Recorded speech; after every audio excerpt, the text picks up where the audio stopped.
Today's video is going to be installing the MagnaFlow exhaust. So first things first, we should go ahead and do a cold start, which this thing has not been driven since yesterday, so it's a true cold start. The big thing with this MagnaFlow exhaust is that it's the Overland series, so it's not meant to be extremely loud. It's just supposed to give a little bit of tone on there. I mean, it's a V6, but you can still make it sound pretty decent. We don't want 350Z trumpet sounds.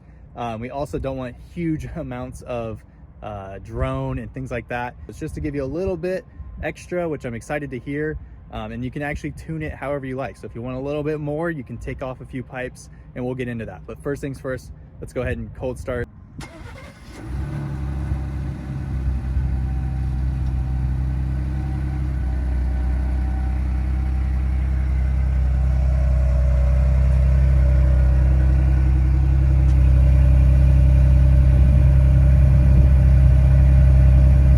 It's warmed up a little bit. This is what the normal exhaust sounds like.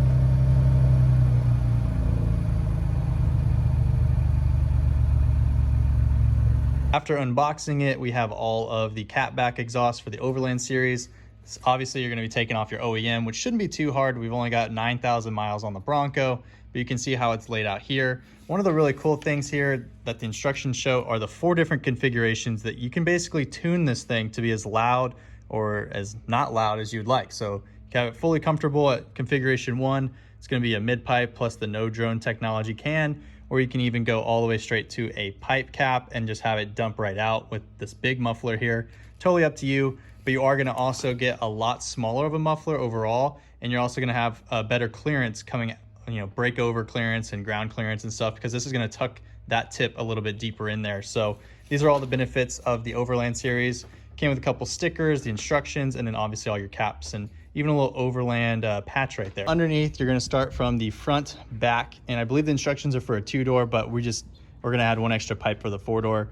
Start from the front, back at the flex pipe, then you will take out this long pipe here, and from that you can pretty much just unbolt the clamp, give it a couple dead blow hits, and it'll pop off, especially because these are all still pretty new.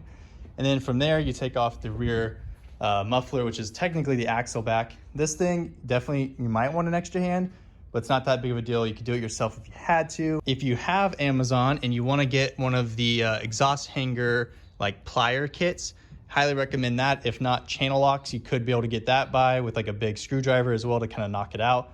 But if you want to, pay the extra 15 bucks and get the right tool, it'll make it a lot faster. Plus, you just add it to your toolbox. Overall, this has been a super easy install.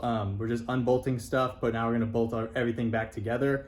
Pretty simple. Because I've been off-road and I have a bunch of dirt and stuff underneath, make sure you wear safety glasses. I've done this before on my GMC where everything just falls into your eyes and it sucks. Definitely don't want to do that. Don't make fun of me, whatever. I would recommend wearing safety glasses because it is so bad when you get dirt in your eye. And this just makes it so much easier. Here we are up underneath the Bronco and we have all this pretty loose, but this is what you're looking at. It's all very simple, all 15 mil. These clamps go on pretty easy. And yeah, just use your common sense here. It's like putting together some Legos. Obviously you put your over axle here. And one of the things I want to showcase is look at all of that extra clearance. Obviously this axle, whenever you're compressed, is going to go way up into the exhaust, but they made it so steep. You have tons of room here to compress, which I'm sure that my tires would end up hitting my fender first before this actually touches the exhaust, but still, tons of room here.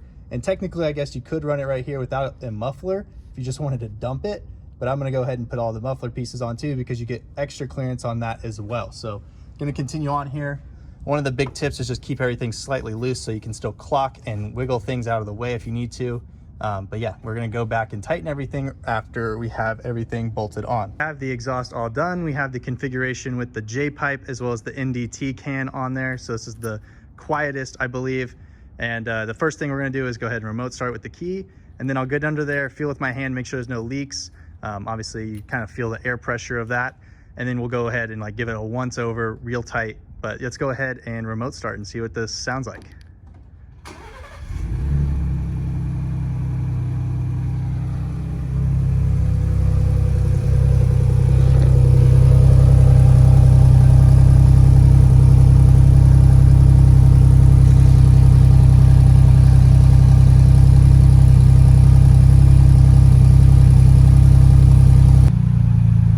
Bit of a rumble.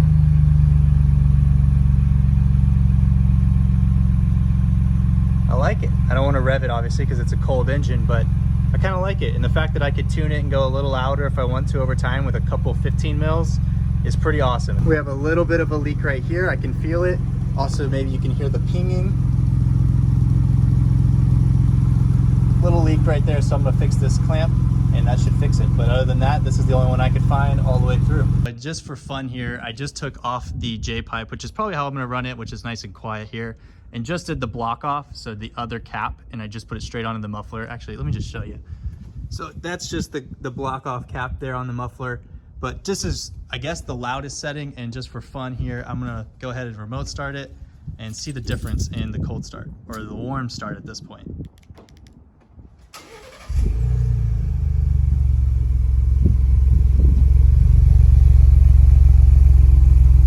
I actually like it.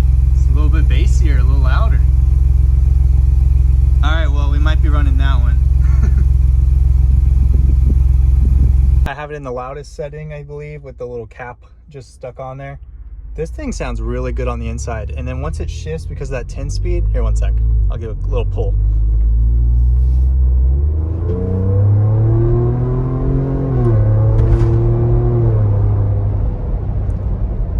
But now I'm cruising, I'm off the throttle, just maintaining 45.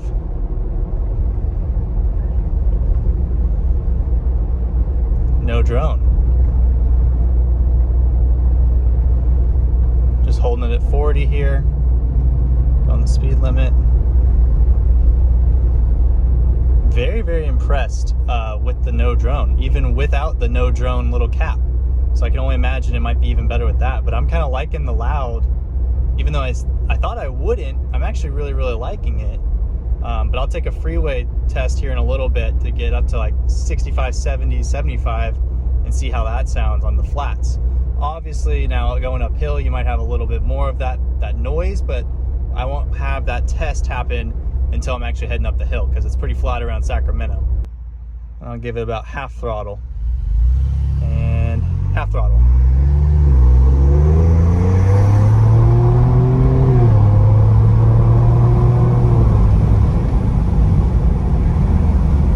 Easy. Let me roll all these up. Just like that, cruising around. I think it sounds really good. I mean, of course a V8 sounds cooler, but this does not sound all that bad. I never thought I would love the sound of a V6, but here we are. Also, I noticed you get a little bit more turbo suck sound, like the induction sound, I guess, the suck sound, the turbo coming in. So I don't know, sounds really good. I'm actually really, really impressed with this. Go for a pass.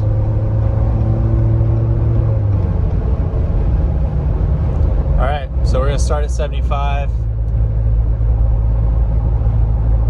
Little bit of noise, but not terrible. Hearing a lot more of like my tires than anything. And if you have like, you know, sound system or something like that, even better. Gotta take this exit, so we'll get over. Watch out for this crazy Ford Ranger, dude. And he's about to throw some crap out of the bed. Nice. Driving like an idiot.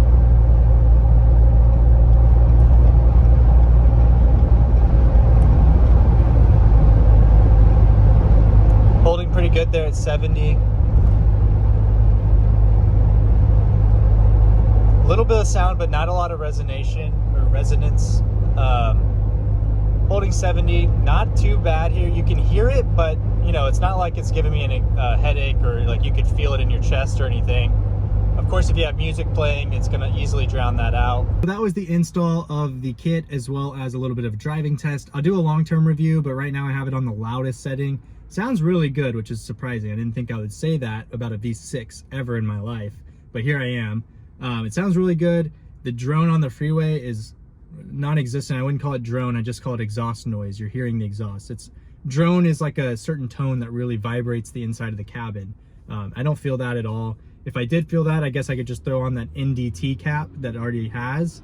It might quiet it down a little bit, but at least then, you know, it has the no drone technology. So I might try that next just as an experiment. Again, it takes 30 seconds to swap these things out. I'm gonna go ahead and wrap this video up right here. As always, I hope you guys enjoyed. If you did, then please comment, like, and subscribe, and I'll catch you guys next time.